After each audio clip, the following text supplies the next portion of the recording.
bu taqdirda yozilgan. Rostdan kimnidir eri o'ladi-ku, chaqmoq urib yo avariyada o'lib qolishi mumkin. Kimnidir eri biron bir kasallik yo koronavirusdan o'lib qolishi mumkin-da. Malla li что, hamma narsa bo'ladi dunyoda. Ot keyingi turmushida yoki turmush qurmasa ham kimnidir sevib qolsa yoki o'sha adashib yurgan ruhlar bir-birini topishi mumkin. Karmическое отношение deb gapiriladi psixologlarda, astrologlarda. Karmическое отношение degani oldingi ruhlar bir-biri bilan gaplashgan, yashagan, tugallanmagan ish bo'lgan va o'sha narsani tugatish uchun bu hayotda yana uchrashadi degan gap ham bor. Hozir buni ham bo'linmaga ichiga gapirib ketdik, eslaganimizni. Undan tashqari reinkarnatsiya bo'yicha masalan, hozir sizlar ko'chada jirkanasizlar, biron bir alkashni yoki biron bir uyi yo'q, joyi yo'q odam ustidan kulib jirkanib o'tib ketyapsizlar. Bu sinovdan o'tyapti. U keyingi tug'ilganida juda boy badavlat bo'lishi mumkin, uni bilmaysiz. Sinovdan o'tadi. Siz jirkanmang. Siz jirkanishingiz bilan jirkanib qarasangiz, uyi yo'qqa, bo'msh bo'lsa yoki ichib yoki og'zidan rosa aroqni hidi kelib yotgan bo'lsa, siz jirkanmasa, keyingi tug'ilganingizda sizga o'shani ham mazasini ko'rasan deysiz. Mabodo urush bo'lgan davlatda soldat kelib ona bolani otib o'ldirdi deylik. Ona bola o'ldi deylik, u o'ldi. Lekin u keyingi tug'ilganida u soldat o'rnida tug'iladi va o'sha soldat ona bola o'rnida tug'iladi, yo bolasi yo onasi bo'lib. Noyatda o'sha og'riqni his qilmaguncha tug'ilaveradi odam. Toki yaratganini topmaguncha odam tug'ilaveradi. Sinovdan o'tadi. U rosa sinaladi. Qani bu yerda nafsi qanaqa? Qani bu yerda nafsi qanchalik? Qani bu yerda tep-tekin mehmonxona va'da qilinsa qancha narsadan voz kechadi? Это все sinov. Bu yozilgan. Bu kitoblarda prosta chiqarishmaydi. Odamlar zablуждениеda yurish uchun chiqarishmaydi. Undan ko'ra yuzaki gaplar, yuzaki so'zlar, qo'rqituvlar, qo'rqituv hayollar, emotsionalniy kacheli qilib o'ynatishadi. В самом деле reinkarnatsiya bor, qaytadi. Sani hozirgi hayotingga qarab keyingisi keladi. Misol uchun biz xohlaymiz, biz boshqa tug'ilishni xohlamaymiz, lekin bunga ish olmaydi. Lekin bu ham bizning ixtiyorda emas, lekin biz umuman tug'ilishni xohlamaymiz. Balkim naverda juda ko'p tug'ilgandirmiz. Juda ko'p narsa falshivkaligi bizga yoqmaydi. Falshivka va litsemeriya. Iloji yo'q. O'zing ham litsemeriya qilishga majbur bo'lasan bu hayotda. Ruhimiz tana degan qamoqxonaga joylashtirilgan. Ruhning xohishi har doim bo'lavermaydi. Keyin undan tashqari hamma narsa pul turadi. Hech qanaqa joy yo'qki pulsiz qabul qiladigan. Pulsiz faqat o'zingni tabassuming bor, tabassumingni o'zing yarata olsang. Pulsiz hech narsa yo'q, o'ylab qarasam yo'q.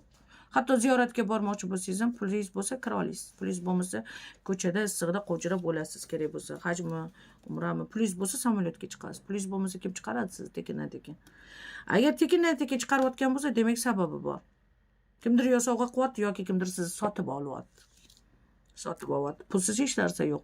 Ya'ni shuning uchun ham unchalik xohlamaymiz-da. Juda ko'p tug'ilganmiz shekilli. Ko'p mana narsalarni qiziqib o'qiganmiz va reinkarnatsiya bor narsa. Hayvonlarga ozor bermang. Hayvon bo'lib tug'ilishingiz mumkin reinkarnatsiya bo'yicha. Undan tashqari ustozlar bilan teppa-teng talashmang.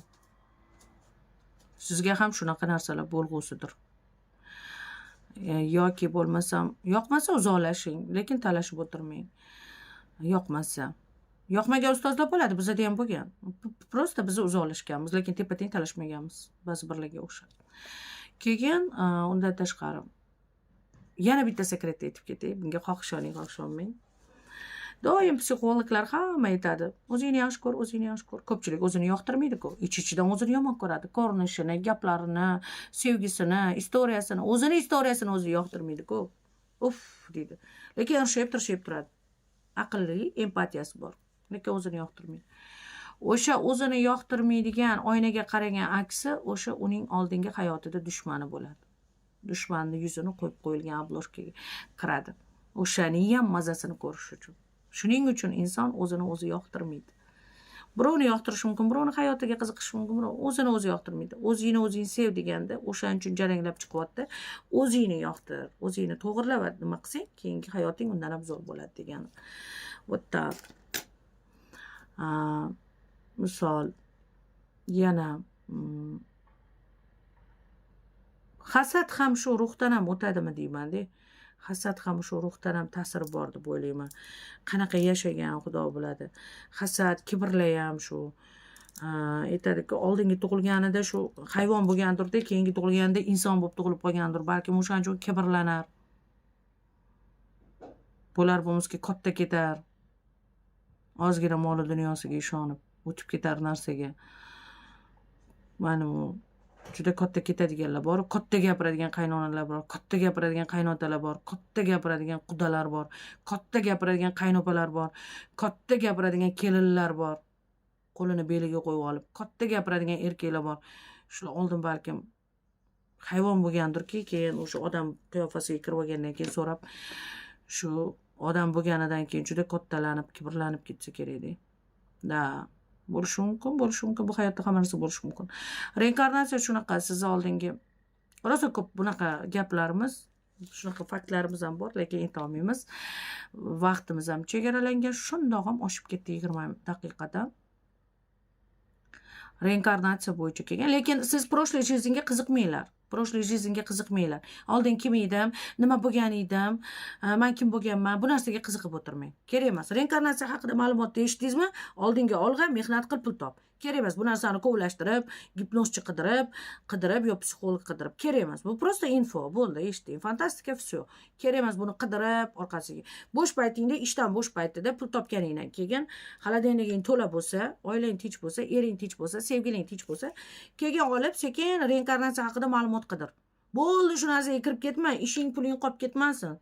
Bu informatsiyaga ishonib. Bor shu narsa, bor. Faqat xolodilniging to'la bo'lsa, mehnat qilib pul topgan bo'lsang, sevgiling joyida turgan bo'lsa, agar qiz bo'lsang, yo yigit bo'lsang, turmush o'rtog'ing, oilang hammasi tinch bo'lsa, qorning to'q, hamma uxlagandan keyin vaqting bo'lsa, ertasi kuni ishga chiqmaydigan kuning bo'lsa, o'shanda reinkarnatsiya haqida qidirgin. O'tirma vaqtingni behuda sarflab. Asosiy narsa mehnat qilib pul topish. Qolgan hamma narsa info. Infolarni bilish kerak. Ruhni, ongni va tilni, zabonni charxlantiradi. Yangi so'zlar o'rganasiz. Adekvat, empatiya uyg'onadi. Lekin buni ham vaqt soati bilan qilinglar, iltimos. Bo'ldi, shunaqa ekan deb darrov ishni tashab, hamma yo'qni tashab, gipnozchi qidirib, qanaqa bo'lganmi? Uni ham topa olmaysizlar. U haqiqiy gipnozchimi, haqiqiymi? Yo'qmi? Haqiqiy psixologmi, haqiqiy emasmi? Buni faqat Xudo biladi. Bo'ldi, bu infoni eshitdingiz, yengilinglar bo'lsa, kimdir reinkarnatsiya haqida tug'ilgan bo'lsa, yozilgandir-da. Odamlarni qiziqtirish uchun balkim o'ylab topilgandir. Fantastika deb qabul qilinglar. Yaxshilar? Shunda yaxshi bo'ladi. Mana. Mehnat qilib pul topinglar, hammasi yaxshi bo'ladi. Pulinglar ko'p bo'lsin, yurtimiz tinch bo'lsin, yurtboshimiz omon bo'lsin. Va barchamiz yaxshi bo'laylik va Yaratganning panohida bo'lib yuraylik har doim. Va dunyoda o'zimizga loyig'ini olamiz har doim. Doim yaxshisiga loyiq bo'lib yuraylik. Yaratganga hamd sanolar bo'lsin. Bizga va sizga rahmatlar keltirsin. Bizni kuzatishda davom etinglar. Sog' bo'linglar.